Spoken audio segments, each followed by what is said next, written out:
Téléspectateurs, mesdames et messieurs, bonjour et bienvenue sur le plateau de la télévision Renaissance. C'est le journal parlé en français. Le gouvernement burundais affirme détenir des documents qui montrent que l'Union européenne a joué un rôle dans la crise qui secoue le pays depuis 2014. Dans un communiqué publié lundi de cette semaine, Philippe Nzobonariba, secrétaire général et porte-parole du gouvernement, affirme que les documents en question rapportent des faits graves qui datent de 2014 et qui sont imputables à la délégation de l'Union européenne à Bujumbura. Suivez Philippe Nzobonariba. Le gouvernement de la République du Burundi vient de prendre connaissance de la circulation d'un document portant sur la probable implication de l'Union européenne dans la déstabilisation des institutions républicaines du Burundi, notamment la tentative de changement de régime au Burundi. Les documents rapportent des faits graves imputables à la délégation de l'Union européenne à Bujumbura et qui datent de 2014, c'est-à-dire plusieurs mois donc avant l'insurrection et la tentative de coup d'État du mois de mai 2015. Dans ces documents en circulation, il est rapporté que l'Union européenne a procédé à des financements à l'endroit des personnes physiques ou morales impliquées dans la déstabilisation de la République du Burundi et actuellement sous mandat d'arrêt émis par la justice burundaise. Ces révélations viennent s'ajouter à d'autres éléments qui ont poussé le gouvernement de la République du Burundi à dénoncer une probable main étrangère dans les actes de sabotage de son programme de promouvoir la paix et la démocratie, particulièrement le processus conduisant aux élections de 2015. Ces documents, ainsi mis à découvert, pourraient accréditer la thèse selon laquelle certains acteurs de l'Union européenne nourrissent depuis plusieurs années le désir d'opérer un changement de régime au Burundi. Par ces documents, le gouvernement vient de se rendre compte et de trouver une réponse claire aux interrogations qu'il se posait sur les raisons des pressions politico-diplomatiques de l'Union européenne contre le Burundi et ses prises de position, toujours défavorables aux intérêts du Burundi. Le gouvernement n'a jamais cessé de dénoncer le rôle joué par la délégation de l'Union européenne au Burundi, ainsi que d'autres agissements qui était loin de promouvoir la paix et la démocratie au Burundi. Le gouvernement du Burundi voudrait exprimer sa vive préoccupation sur ces révélations sur lesquelles il va se pencher et analyser en profondeur les probables influences qu'aurait exercées cette politique de l'Union européenne contre le Burundi dans la prise de certaines décisions. Le gouvernement de la République du Burundi dénonce déjà ces faits auxquels il reviendra compte tenu de leur gravité, leurs lourdes conséquences sur l'unité des Barundi. Je vous remercie. Accuser l'Union européenne de tous les maux montre très bien que les sanctions prises par cette institution est un lourd fardeau pour l'économie burundaise. Ce sont les propos de Jérémy Minani, président du parti Le Rassemblement des démocrates burundais, qui demande à l'État burundais de se ressaisir et revenir à la raison au lieu de s'acharner contre les organisations internationales. Suivez-le, il a été joint par téléphone. Je dois vous avouer que le régime est aux abois. Le régime a rendu le pays ingouvernable. Il y a la famine qui sévit dans tout le pays. Il y a des épidémies de maladies qui se répandent dans tout le pays. Il n'y a pas de médicaments, il n'y a pas de carburant. Il y a en tout cas une misère sans nom qui frappe le pays. C'est une misère consécutive à la décision de M. Pierre Nkurunziza de foncer vers un troisième mandat illégal et de plonger le pays dans le chaos. Alors, ce chaos-là, le régime burundais l'attribue à l'Union européenne parce que l'Union européenne a pris des sanctions. Pour le régime burundais, c'est lui qui a pris des sanctions, c'est celui qui a provoqué ce chaos.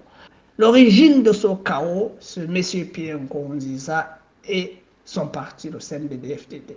L'Union européenne a pris des sanctions en vertu de l'accord de Cotonou qui stipule que l'Union européenne ne peut pas continuer à financer un régime qui déraille des principes démocratiques et du respect des droits de l'homme. Alors, au lieu de s'en prendre à l'Union européenne, le régime devrait plutôt changer de stratégie, essayer de revenir à la démocratie, essayer de revenir au respect des droits de l'homme, accepter des négociations inclusives sous médiation internationale, essayer de régler la crise profonde qui secoue le Burundi. De ce fait, l'Union européenne peut, encore une fois, octroyer l'aide au régime burundais. Deuxièmement, il est inconcevable que l'on continue d'insulter, de stigmatiser une organisation que l'on est en train de supplier de débloquer l'aide. Une organisation qui est le premier bailleur de ce régime. Mais alors, on se demande le sens des propos de ces gens.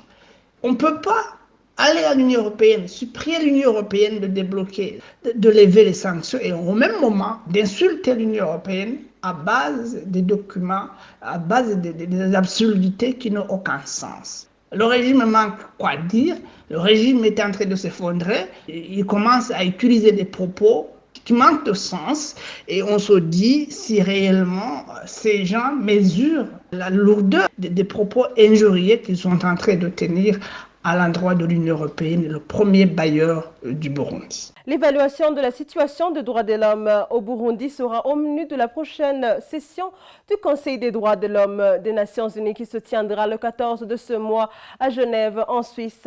La présidence de la République du Burundi en a profité pour organiser une conférence débat cette semaine pour affirmer que le rapport qui est en train d'être confectionné par le Conseil des droits de l'homme dira la même chose que les précédents.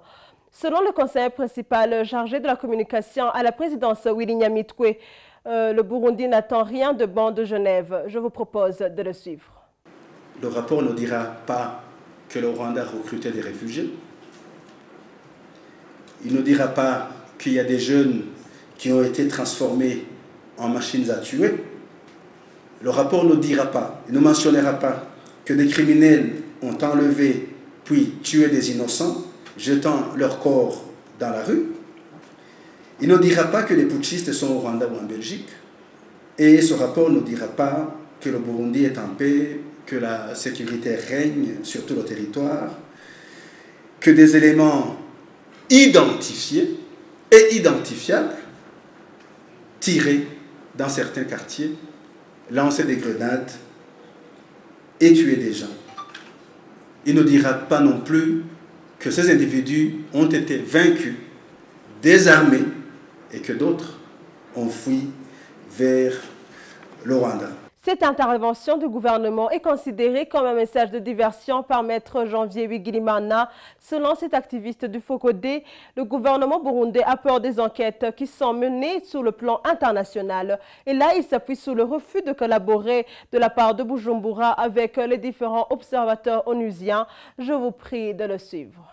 Il s'agit d'un discours déplacé, un discours de diversion, un discours qui montre clairement que les autorités burundaises, en particulier celles qui sont impliquées dans différents crimes, ont peur aujourd'hui des enquêtes qui sont menées sur le plan international. C'est un discours aussi qui contient un certain nombre de contradictions, parce que d'un côté, le gouvernement du Burundi affirme qu'il y a la paix, mais aussi qu'il y a des gens qui ont été assassinés, soit par le Rwanda, soit par la Belgique, soit par les opposants au régime de Nkurunziza. Mais en même temps, la contradiction se démontre à travers le fait que le gouvernement du Burundi a voulu commettre tous les crimes à huis clos, parce que vous savez qu'il s'est retiré du statut de Rome portant création de la Cour pénale internationale. Le même gouvernement a refusé de collaborer avec les organes onusiens, en particulier la commission d'enquête qui a été mise en place par le Conseil de sécurité en septembre 2016. Il s'agit donc des contradictions, des contradictions qui s'entretiennent au moment où le peuple burundais continue à vivre dans une souffrance inouïe suite aux crimes inqualifiables qui sont commis par le régime de Bujumbura sur le peuple burundais.